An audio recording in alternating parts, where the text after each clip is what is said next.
Welcome to the Body and Beyond podcast with Alice and Gina, a podcast sparking discussion on all things health, mindset, fitness, goals, and motivation.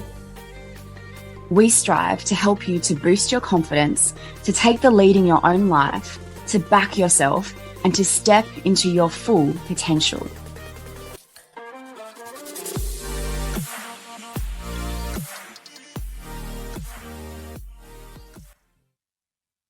Body and Beyond is proudly sponsored by The Seed Cycle. The Seed Cycle is a beautiful female-founded Australian company.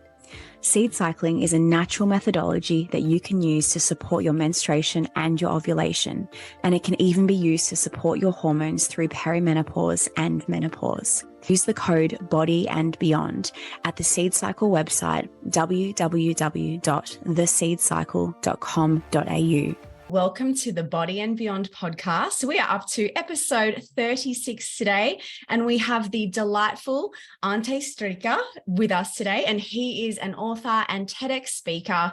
And today he's going to share lots of wisdom with us. He's going to shed light on the vital link between infrastructure, human health, and the health of the planet. Welcome, Ante. Thanks for having me, Gina and Alice. Great to see you. Good to see you. Great to see you. Yes. This is a very broad and important topic today, so I'm super excited. Where shall we kick things off, do you think? Well, I wrote a book on this topic that we could heal climate change by healing ourselves, and it became a bestseller last year, so maybe we start with that. Yes, please. So Primal Move. Heal climate change by healing ourselves. That's the book. Yeah. Yeah, perfect. And so I've known you for many, many years, and your let's take it back to how did you get into this field, and how did you start to specialize in this? Sure. So I used to work as a holistic health coach and exercise kinesiologist for about 5 years. And people would come to see me when the medical system could no longer help them. So, we have a mutual friend. She came to see me when she went to the neuroscientist, and they were like, the neurosurgeon, and they were like, there's nothing wrong with your back pain. And she came to see me, and I was like, oh, okay, well, if the x-ray is saying there's nothing wrong, well, then but you can't sit down, there's something wrong. So let's start to unravel that, whether it's like what's going on mentally, emotionally, physically, spiritually, posturally. And then it was my job to try and work out what the root causes were for people to help teach them heal their body. And so I did this for about 5 years, and then I transitioned into a sales job. And I learned, it was completely left field. I went into a field that I knew nothing about because I wanted to learn how to sell my vision of building these holistic wellness centers and precincts. And so I developed this skill of selling. And then somewhere along the lines, when I was in between pitching the government and property developers, this thing, I woke up last year and I was like, I'm writing a book, and I'm going to write a book for some of my friends that had health challenges, because I thought everyone knew this information on how to heal their body. And I realized that they didn't. Even the ones that were doing healthy things, they still couldn't resolve some of their pain. And working as a health coach for so long, I knew that the way to motivate and keep someone accountable is to find something outside of themselves that has an emotional tie to them. So imagine like a mother. If you really want to motivate a mother, tie it to her children, right? And so I was like, I'm writing this book for my friends. I'm actually now going to write it for everyone. What's something that would motivate humanity to make a change, to make the world a better place? And I was like, climate change. And then as I started doing the research, I was really shocked by all the synergies and crossovers between when we're healthy, the planet's healthy. And that's how the book came to fruition. How long did it take you to write? 12 months. Yeah. Just under, from February until November, 24/7. Wow. 24/7. Wow. So it was basically your full-time job for a while. A full-time job on top of a full-time job, worked 7 days, and writing is very difficult for me. English is not my first language. So to write a book, and my book has 180 references, it's really well researched. because some of the claims I'm making are very bold. And so I wanted to make sure that it was iron tight, and that takes time. Yeah. And so within the book, you go through 7 different principles. What are they? And take us through those. So they're think, breathe, hydrate, nourish, move, rejuvenate, and connect. And they're in a specific order. Mm-hmm. So let's say we know that to be healthy, we need to move our bodies and that we need to eat good food. But water or hydration is more important than food in the hierarchy of survival, right? Because how long can you go without water versus how long can you go without food? It's the same for breath. How long can you go without breathing versus how long can you go without water? It's only 3 minutes. But above breathing is psyche. So our psyche dictates everything underneath, because you can think yourself healthy and you can think yourself sick. And so I start with think. Much of our culture and society struggles to really create the life that they want for various reasons. And if you can't create a healthy body, how can you create a healthy life? You can't do it. And so I tie in these 7 principles: think, breathe, hydrate, nourish, move, rejuvenate, and connect, to creating individual health and planetary health. Do you want me to give you an example of one? I would love to hear an example. Yes. Okay. So Alice, you're big on fitness, right? Mm-hmm. I don't know about that. I guess you could say so. I'm kind of a big deal. 1.6% of global greenhouse gas emissions is due to obesity. So to give you guys an idea, that might not sound like a big number, but it really is. If the world just got in the healthy weight range, we're not talking super fit, healthy weight range, we would save about 700 megatons of emissions a year, which would be the equivalent of a forest the size of Slovenia. So each year, if the world was in just the healthy weight range, we would save a forest each year the size of Slovenia. Yeah, wow. So how specifically does obesity cause those emissions? It's due to eating more food than what you need. Okay. The environmental toll of growing the food. And then the waste. Exactly. And the waste, okay. which is Gotcha. another thing we can touch on, because food waste is a huge one. Are these obese people just emitting emissions? Food waste. Yeah, of course. Yeah. They're consuming more, they're using more, there's more waste, there's more pollution. Yeah, absolutely. Well, we as a society do it. So like 8% of greenhouse gas emissions is due to food waste. And they estimate that it's about 314 kilos per person. Right? That's crazy that we throw out that much food. But there's 800 million people that are on starvation or are starving each year. So simple things like having backyard chickens or composting or buying less or using your scraps in like a stir fry is something really easy and tangible that like every person can do, and it would make a huge difference in the world. And when you say waste, are you just talking about, when you say food waste, literally food that's been sitting in the fridge or the cupboard and it just starts to turn and people go, oh, that's gross, and throw it out? Yep. Or even at a restaurant. So right. Here's a great one. When I heard this, I was blown away. Throwing away one burger is the equivalent of wasting 90 minutes of water in a shower. So when you're ordering food, same thing, food waste. It's the whole spectrum of it, from when you're throwing it out, from the fridge like we all do, or when you're at a restaurant and you ordered too much and then it goes in the bin. And it's all of those processes and like handling and cooking and all of that that's involved in that getting to you in the first place. Yep. Yeah.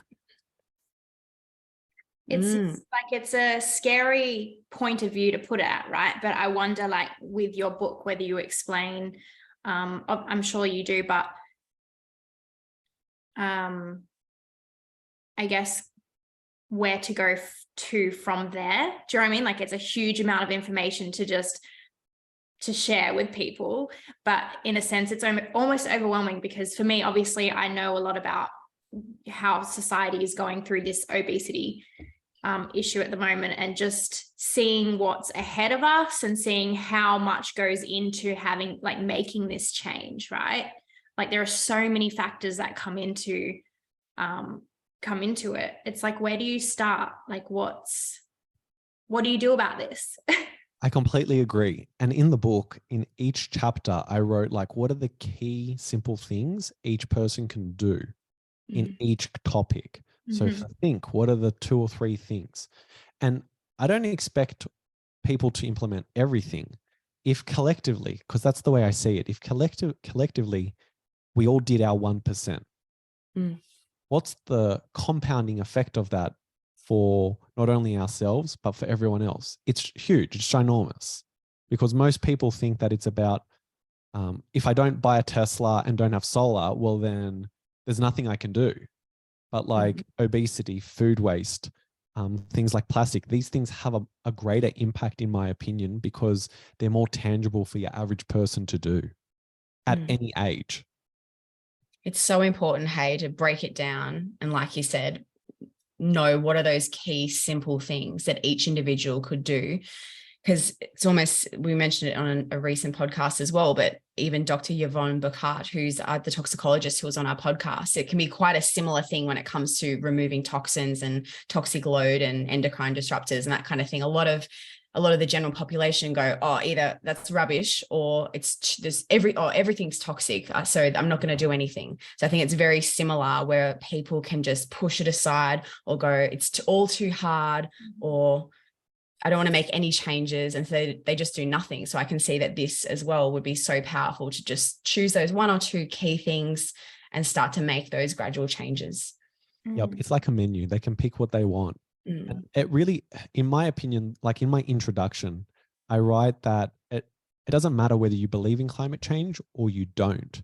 As a custodian of the earth, you want to hand down something in a better condition to the next generation, your children.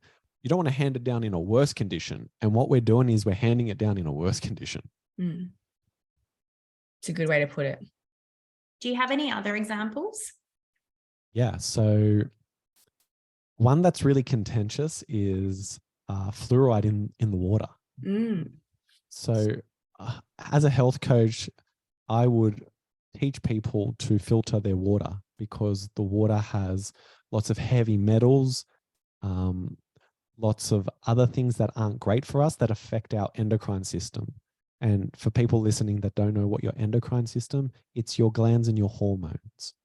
And so rather than have the hippie person talk about it, I decided to look at all the research.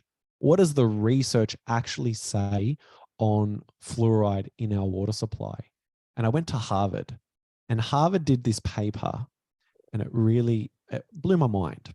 They compared countries around the world that put fluoride in their water and countries that don't, and then measured tooth decay. Now, you'd think there would be a difference, right? You'd think the countries that don't put fluoride in their water, they would have more tooth decay. In children, because they use children as the barometer, they don't. It's the same amount. So then fluoride in the water is not the factor to creating healthy teeth. And the CDC, which is the Center for Disease Control in America, they actually say that fluoride in the water is an endocrine disruptor. Right? So things like that are simple things that if we got healthy, right, with our water supply, then that has a flow-on effect to how we make decisions, because healthy people make healthy choices. But if you're poisoning your body and you're in pain and you've got no energy, how can you really make any change in your life or in the world? You can't, because you're suffering. And there's a lot of people that are in that pain, whether it's physical, mental, emotional, spiritual, that if we help get out of it, they're going to then, what I call, go from I to we to all. So I to we to all is like Maslow's hierarchy of needs. First, you need to get your individual needs met. And when I look at people's health, most of them aren't getting their needs met. they're in survival mode and they don't know it. But when we get you out of survival mode, you start to then care about other people, which is the we level. And if we get enough people from the we level to the all level, which is the collective, then they start to care about global issues like climate change, food equality, equal rights, those type of things. And that's what I'm really passionate about, is helping people go from the I, the we to all, because that's the change that we really need to make. Can I go back to fluoride for a sec? Go for it, yeah. And then come back again. Yeah. So countries decide to add fluoride to water, right? So from the research you've done, what are the benefits of fluoride, if any, or why is it still added to water and tooth products? And yeah, from the research you've done. Okay, so fluoride that's applied topically to the teeth has a benefit. Okay. Fluoride that's ingested does not have a benefit. That's why you go to the dentist and they say, you know, they put it on your teeth, you gargle the water and they tell you to spit it out. They don't say swallow it. So I don't understand why the major Western countries in the world still fluorinate their water. Like the United States is a great example, even though their Center for Disease Control in their documentation says it causes endocrine disruption and they need to reduce the levels of it. Why isn't someone doing something about it then? Who knows? I don't know. It's like, you could ask that question in so many areas of our health system. So true. So true. yeah. It's like, I'm just curious because as well, my dad used to give us like fluoride tablets to ingest or chew or whatever. Maybe I don't know. It's like it's like an old wives' tale that has been passed down, but it's not true. The research says it's not true. So hopefully someone in government's listening, they can do something about it. And like if it is genuinely having an effect on the hormones, the endocrine system, like what's the flow and effect of that, right? Yeah, well, like your endocrine system is your testes, your ovaries, your thyroid, your parathyroid, your thalamus, like that's everything. So if you're a woman and you're menstruating, it's going to have some level of effect. If you're trying to get pregnant, it's going to have some level of effect. If you're up and down emotionally, it's going to have some level of effect because it's affecting that system. Trying to lose weight, that's a great example. You know, your hormones are out of balance. Good luck. Yeah, there's so many contributing factors, right, to obesity right now. And I think, you know, from my point of view and the work that I kind of do in my area and hearing so many people talk about just calorie deficits, you know, that's always the biggest topic when it comes to weight loss. But I feel like there's just a growing issue around so many other contributing factors now. We can't just simply put it down to one thing like that. It's not as simple as that anymore. There are so many things that are having an effect on our bodies that people still don't know about, and still aren't, you know, really, I guess, common knowledge to people. Like you said, that really do have an effect on things like your hormones, even your mental health, all of these things that are contributing to our health, and contributing to obesity, just as one example, that isn't just directly related to how many calories someone eats in a day. You know, like it's just a lot more complicated, I feel, than I guess most people think. I agree. I completely agree. Mental health is a big one. So like, you know, you're talking about nutrition, 90% of serotonin is made in your gut. Serotonin's your happiness hormone. It's not made in your brain. So fundamentally, you can't make the building blocks of happiness if you don't give your body the ingredients with healthy food to make that. And that's one of the things I talk about as well, is like, and you know, you touched on it with it's a multifaceted approach that's needed. And so I talk about nutrition from a different standpoint. So when I worked as a health coach, one of the things that I was really passionate about was organic food. And I think a lot of people have two thoughts. One, they're like, yeah, organic, it's better, but like it's not that much better. Or it's like, oh, it's just overpriced bullshit. Or you got the third group that are like diehard supporters. And in the book, I really dispel some of the myths. Like, for example, it's really expensive, right? I used to have an organic food business, and I literally show that like You can make 2 meals, one certified organic, one not, and it's nearly the same price. There's like a $2 or $3 difference. And the big thing about organic and why I think it's so important is because organic food improves the soil. And the soil is the fundamental building block to grow food and nutrition to enter the food chain and enter your body. So for the listeners, if you imagine a circle and you've got humans eat animals and plants. Animals eat plants and plants get their nutrition from the soil. So if it's missing in the soil, it's missing in the plants, it's missing in the animals, it's missing in us. That's the first component. So there's more nutrition by buying certified organic. The other thing is certified organic means it's not sprayed with pesticides. And pesticides are endocrine disruptors. Again, right? They poison the body and the glands. One major study that came out on this was that it's linked to cancer and DNA damage. And so when you buy commercially raised food that's sprayed with pesticides, you're essentially poisoning your body. But you're also poisoning the earth. And this is how I tie it to climate change.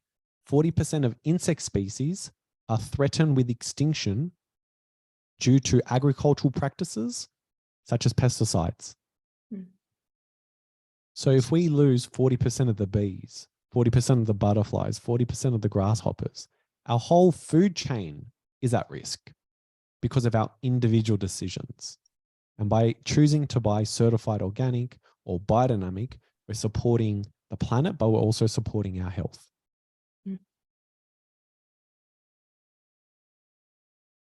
Some great small things to start with, I guess. It's a really good the bugs, like the impact on the insects, is a really good thing to add in. Absolutely. What's the counter argument, do you think, to the climate change that's you're kind of pushing against? So I think the big one is people don't believe that there's anything going on with the climate, or it's cyclical, right? That it's not man-made. And to some degree, I agree with them. That like everything is cycle-based, everything is cyclical. But I believe it's exacerbated by human consumption from what I've seen in the research, but also the way we live. We live out of harmony with nature. So it's no surprise then that we're experiencing what we're experiencing. And in terms of the science of it, majority of science believe that like it's man-made, right? Sure, there's cycles, but we're creating it to be speeding up. We're creating it to be sped up because of fossil fuels, the way we farm, these type of things. So that's usually the argument that's put against it, which is like, well, we're not actually doing anything. It's all a cycle. And while there's some degree of truth to that, I don't believe that's fundamentally the truth. And it comes back to my original point, which is like, how do you want to hand down the planet? Yeah. Thank you. Sorry, Al. No, do you have any sort of visions just in your research and what you do, visions for what the future could look like when it comes to this, or what you think realistically it's going to look like? That's a great question. That's a really good question. So one of the things that I did and do is I help design buildings of the future. And that's what I pitch the government. And so one of the things that I see could be a possibility is that when you design buildings, there's this thing called thermal heat effect. Thermal heat effect is basically the buildings create a heating type of environment due to the materials we use, because we use concrete, steel, all these things help heat the planet. But they also use a lot of air conditioning and electricity. And when we design buildings that have what's called green roofs, so imagine just like plants on the roof. Like in Queensland, like where we live, Alice, there's a lot of buildings that have green walls, right? We see the plants coming off them. They do that for not only it looks nice, but it actually has a thermal effect on the building. So whenever we design buildings that have green roofs, it decreases the heating and cooling effect by 50 to 70%. So imagine if you're a property developer or you're a government and you want to do something about how much electricity people use, make it mandatory to have a green roof, because the building or the house stays cooler due to the thermal effect of the green roof. And so then people save money on their power bills. We decrease the heating of the planet as well. So that's like one aspect of the future that I see. Other things is like growing food in the sidewalks. Like in Canberra could easily have like herbs grown in the medium strips or on the sidewalks. There's so much vacant land. So they're just a couple examples. There's other things as well, but yeah, things like that. That's an awesome idea. I mean, the government's planting plants anyway, right? There may as well be something people could consume, but then I'm sure they avoid that because of what if someone gets sick? Then who's to blame? Yeah, and that's part of the illness of the culture, that like we think that like someone's going to get sick because they're eating naturally, or we're scared of the responsibility, whether it's individual or collective. Yeah. And the chance of that actually happening is extremely low, right? But you can see how it would be an issue for the government. Yeah, I'd say a bigger issue is that like you have most of the population overweight. You have most of the population that have a mental health issue. You have most of the population that don't sleep. And so you also have a planet that's heating up. We're going to have more and more climate challenges. It seems like the cost benefit analysis, it's like we really should be doing a lot of things. And Canberra is a leader in a lot of ways with what you guys are doing to that, to help not only with health, but also climate change.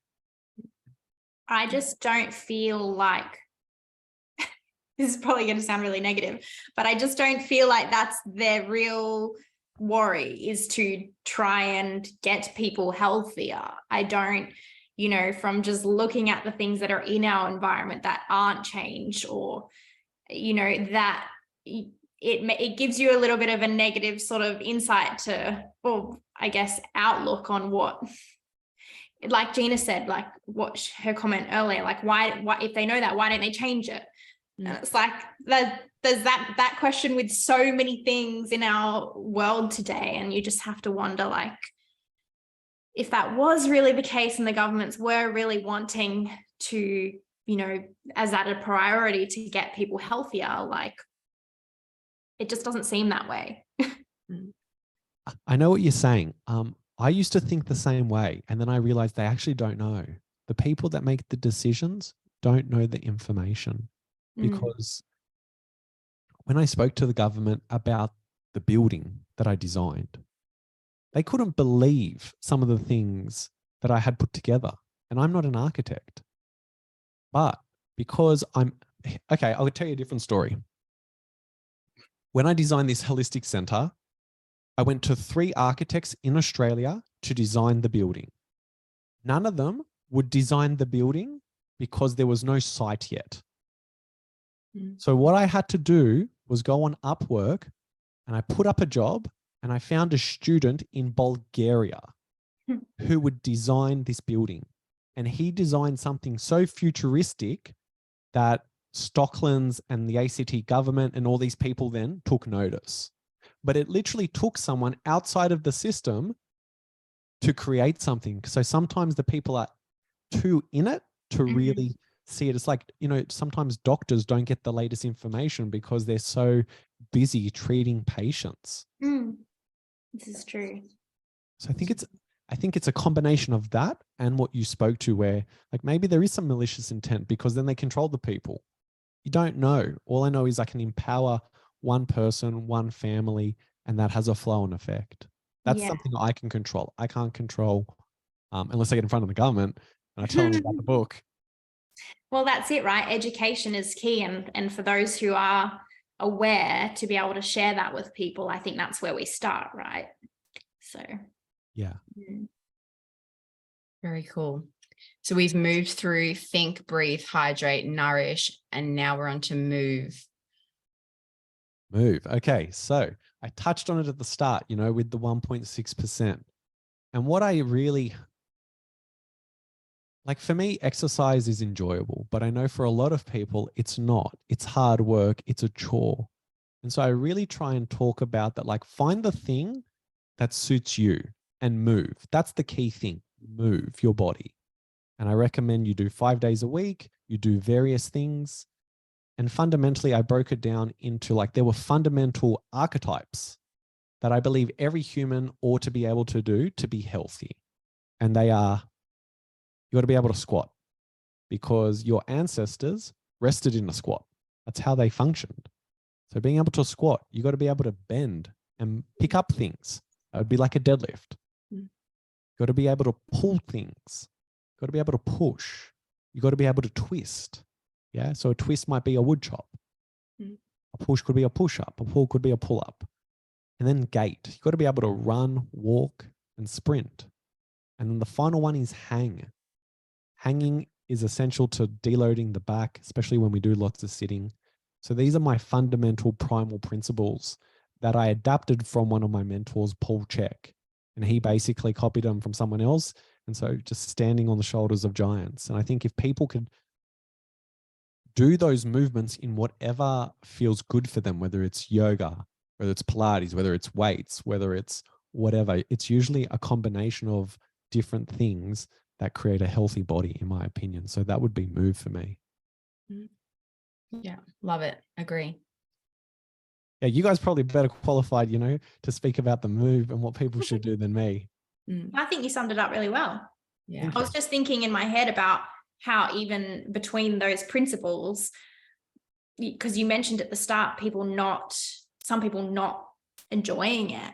But I believe, you know, if the principles are all aligned, I mean, for someone to move, we all know that releases endorphins. I just think that, you know, there's no one who's not going to come out of movement and be like, you know, that was awful. I hate it. It was a bad experience. If all of those principles are lined up well, do you know what I mean? If they're eating well, if their mental health is right, because if you don't have those things lined up, that's when it can, I think people can be in a bad place in which move even does feel awful, right? Because your body is it's not thriving. It's not functioning the way it should be. So we should all be able to move, right? It's what we do. But I think, yeah, it's just a thought. I completely agree. Yeah. Rejuvenate.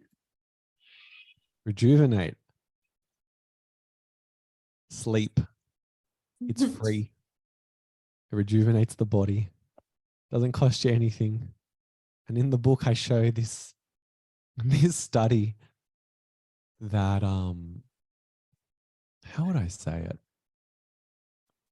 Makes you really think what impact sleep has on your body. So there's a study done where they compared people that slept 8 hours a night for 2 weeks and people that slept 6 hours a night for 2 weeks. And they measured their blood. So at the start, they took both samples of blood from the 8 hour and the 6 hour group. And then after 14 days, they took it again. Now, what was pretty scary was that the group that got 6 hours worth of sleep, their blood looked like it was over the legal limit of alcohol. Wow. So they were above the 0.0, is it 0.005? The limit? So 0.05, isn't it? 0.05, the legal limit. When they asked them on the questionnaire, how do you feel? They were like, yeah, we feel a little bit tired, but we're okay. So what does that show? It shows that 2 hours of sleep less a night for 14 days makes you similar to a person who's over the legal limit of alcohol. So if we go out and we've had a few drinks, do I give you the keys to then go drive your car home or do I take them away? I take them away, right? Because your decision-making is impaired. So a lack of sleep impairs your decision-making. It affects your immune system. It changes your happiness. There's so much that it does. And little things that we can do, like going to bed at a consistent time, making our room dark, taking out all technology. There's some simple things to rejuvenate the body that I think are really tangible. Mm-hmm. Do you remember what that was, that factor in the blood? I can't remember. Can't remember. That's okay. I'll find the study. Sure, it's something very, very technical. Yeah, it's a good point. And yet so many people are operating, myself included, on like 6, 7, sometimes 5 hours sleep. And when I have 9, it's like amazing. It's interesting because I'm 4, I can function for a couple days and then like a robot. 8, I can function perfectly. If I go in between 4 and 8, I don't function well. So like my actual sleep cycle is a 4-hour block, I've noticed. And something simple that people can do is go to bed around 9 or 10 o'clock and wake up with the sun. That kicks the what's called the circadian rhythm, or your circadian cycle, which is your sleep cycle, on. And also get that sunlight in their eyes, right? Yes, that was the next thing I was about to say. Yes. If you look at the sun in the morning, it actually activates the circadian rhythm correctly. And it's important that you just made a point on, you said 9 or 10 o'clock, because I think that I've actually had a couple of clients in the past personally that have been like, oh, well, I did get 8 hours sleep, but it was from 1 in the morning until a sleep in. And so, you know, there is research to show that the most important hours that you are actually getting is before midnight. So those hours leading up to midnight, 9, 10, 11 o'clock. And that they did compare, I think this was Andrew Huberman, but I'm not sure. They did compare sleep hours. Say you were getting an 8-hour sleep block, but you went to bed at like 10 o'clock. So you had 2 hours prior to midnight. And then you had 8 hours sleep, but you went to bed at 1 in the morning instead. The sleep quality was different. It was not the same, even though they both had 8 hours. So I think timing also does have an effect on quality sleep, right? And like you said, waking up with the sun. Yep, completely. So your circadian rhythm, which is your sleep cycle, is actually dictated by the position of the sun and the moon, right? Because you think about your biology, your ancestors were hunter-gatherers. And so when the sun came up, that's when they woke up predominantly. And when the sun started to go down in the afternoon, they would wind down. So your sleep cycle is dependent upon the position of the sun and the moon. And as we use artificial blue light, these things then throw out the cycle. Shift workers, thoughts? Should they just quit their job and get a new job? Like, is it really this bad for health? Ante's like, I need a drink of water for this. You're not going to like this one. Shortens your lifespan by 10 years. Yeah, right. So, and that's research based, let alone just the functioning, the mood, happiness, health, everything, right? Yep. If you're a shift worker, the best thing you can do is try and keep your shifts the same. So if you're like a nurse, try and keep your shifts to be the same time, even if you're working in the evening. You don't want it changing, like where you're working evening, then you're working morning, you're working evening, morning, evening. You don't want that. That makes it even worse. But yeah, shift work is not great for longevity. But also, you know, if I was in an emergency ward, I really hope there's a nurse there that's on duty. I know, right? Yeah. I guess as well, I mean, taking into consideration whether you do shift work your entire life, right? I mean, I've definitely had a couple of clients who have done a decent stint and then gone, that's me. Like, I'm ready to move on to the next 10 years of not having disruptive sleep patterns. And so maybe something to consider for some people, but of course we still do need our shift workers. It's hard though, right? Because going back to what you said with I, we, all, like they are the I. What about them as the I? Of course, we need shift workers, but that individual person as well. like the stress, like, you know, the physiological and psychological stress and repercussions of that, you know, day shift, night shift, 4 days off, or whatever the cycle is. It's very disruptive. And so I'm sure that is quite stressful on the body, even if they feel okay with it. That's why I would think it wouldn't. I mean, I'm not a shift worker, so my personal opinion is that you wouldn't want to do it your whole life, right? You wouldn't want to be in shift work your whole life if you could help it. Well, we've talked about a lot.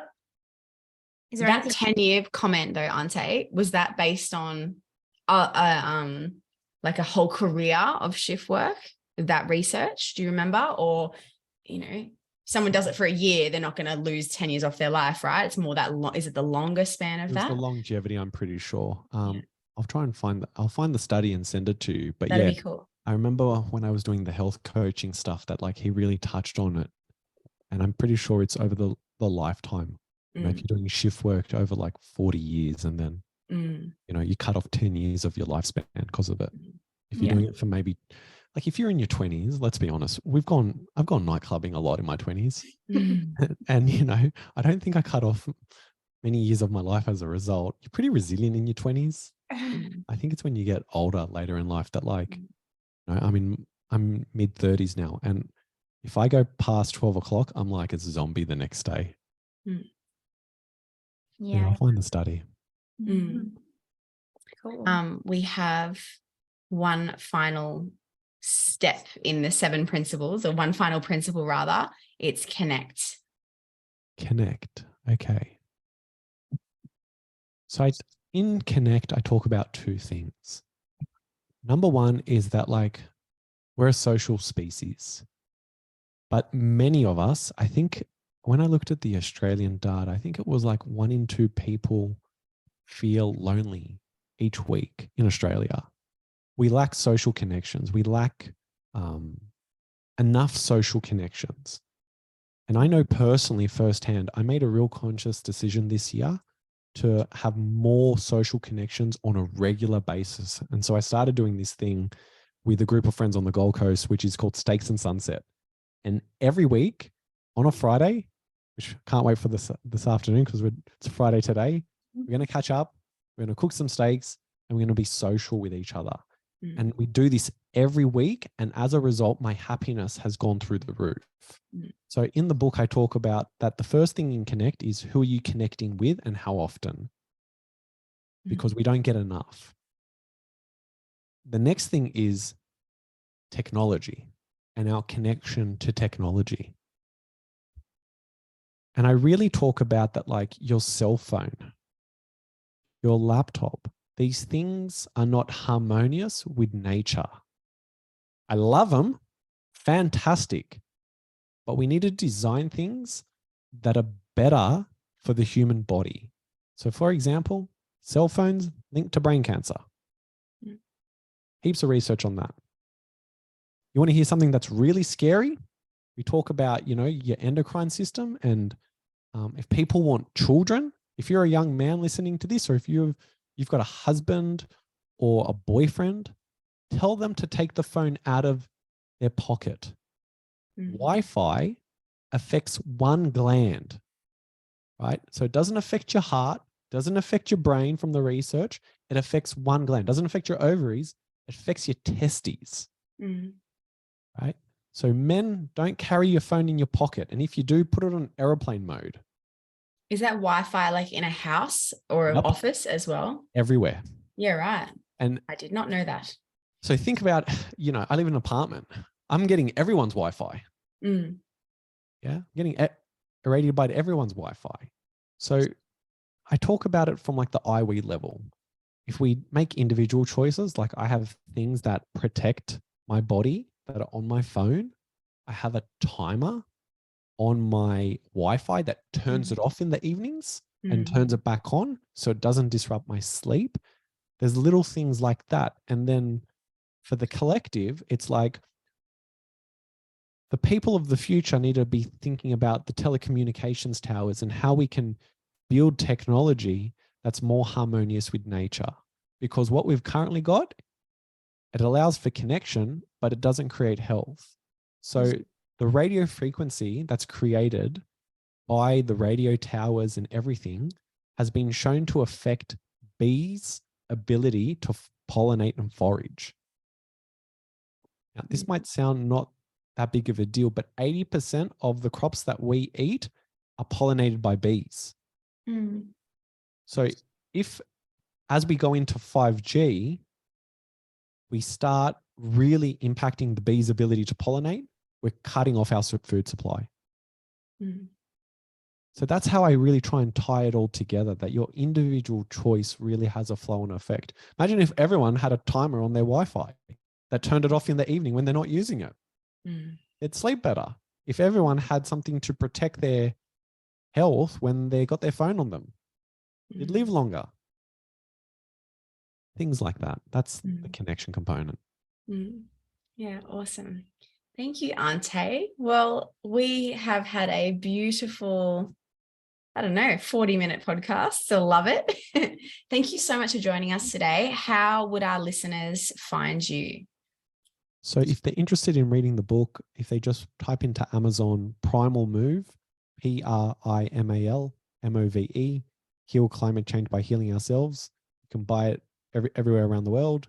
Or if you want to follow me on social media, it's my first name, Ante, ANTE, Strika, STRIKA, on Instagram, on Facebook, on LinkedIn, and it's the same for my website, firstname.surname.com.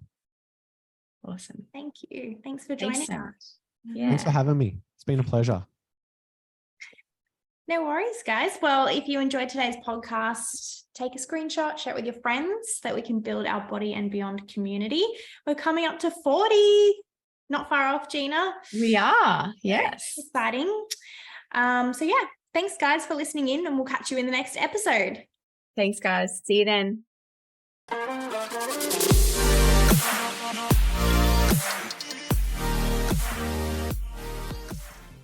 The Body and Beyond podcast is for information purposes only. This podcast does not constitute advice or services, and the statements and views of the hosts and guests are not medical advice. The information provided should not be used for treatment or diagnosis purposes. Please discuss any information from this podcast with your healthcare professional before making any changes to your lifestyle.